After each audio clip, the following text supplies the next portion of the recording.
নমস্কার বন্ধুরা, আজ সন্ধ্যাবেলায় আমি রান্নাঘরে চলে এসেছি। বর্ষাকাল, একটু মিষ্টি মিষ্টি রেসিপি কিছু নিয়ে।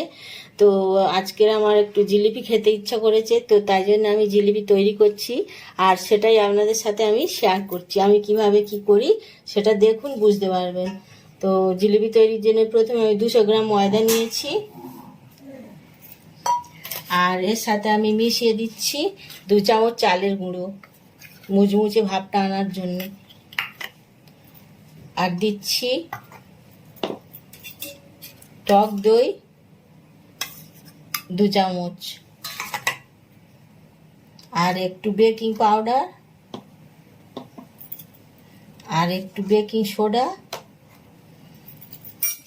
দিয়ে এটা একটা ব্যাটার তৈরি করব।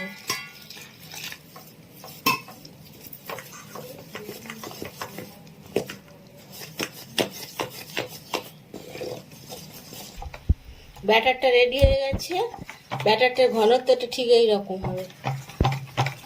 অনেকক্ষণ ধরে আমি এইরকম নেড়ে নেড়ে নেড়ে নেড়ে এইরকম করেছি। এবার একটা চিনির রস তৈরি করতে হবে। তার জন্য একটা তিজেল হাঁড়িতে আমি এতটা চিনি দিচ্ছি, 1 বাটির একটু কম। আর তার সাথে দিয়ে দিচ্ছি আমি 1 বাটি জল আর একটু জল।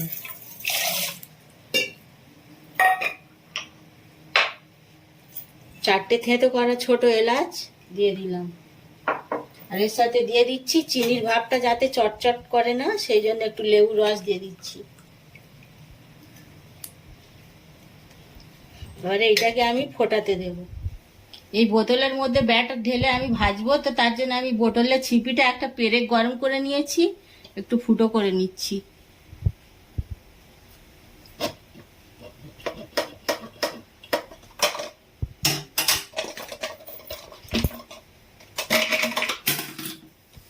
করে এই ব্যাটারটার মধ্যে ঢেলে দিচ্ছি।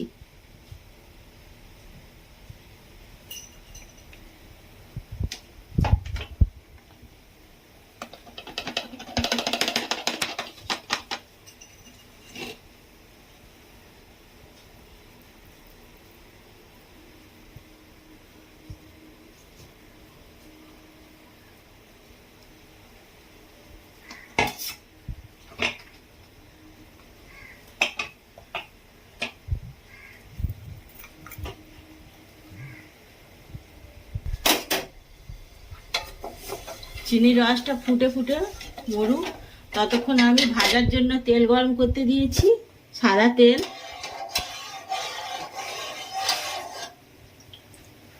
তেলটা গরম হয়েছে কিনা আগে একটুখানি দিয়ে দেখি।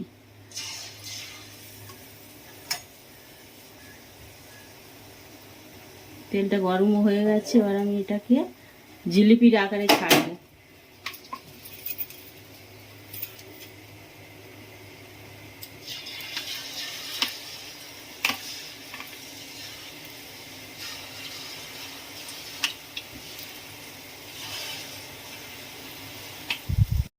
এই জিলিপিগুলো ভাজা হয়ে গেছে। এগুলোকে এবার আমি তুলে একটু জল দিয়ে তেলটা ঝরতে দেব।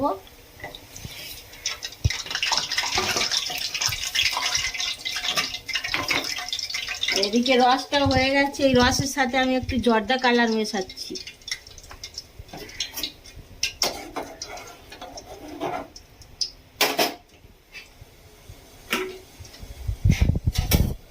এই জিলিপিগুলো এবারে রসের মধ্যে দিয়ে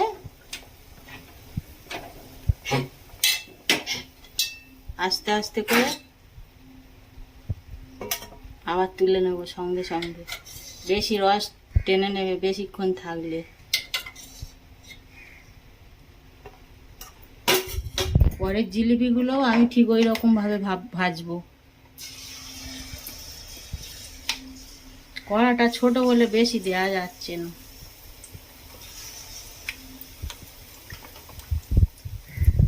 সমস্ত জিলিপিগুলো আমি ভেজে তুলে নিয়েছি।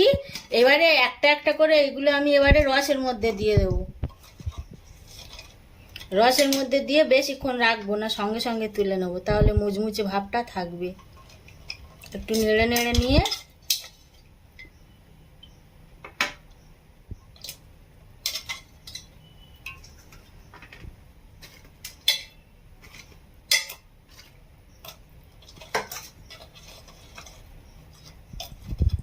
এইরকমভাবে সমস্ত জিলিপিগুলো আমি রসের মধ্যে একটু একটু করে দিয়ে আর একটু নেড়ে নেড়ে তুলে নেবো। নিয়ে সবগুলো একসাথে হয়ে গেলে আমি আবার পরিবেশন করে দেখাচ্ছি।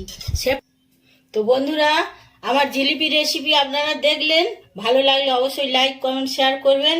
আর দোকানের মতো শেফ হয়তো হয়নি, কিন্তু খেতে ভালো হয়েছে। তো বাড়িতে ইচ্ছা হলে খেতে এরকমভাবে বানিয়ে খান, আর ভালো লাগলে সাবস্ক্রাইব করবেন, আমার চ্যানেলটাকে পাশে থাকবেন।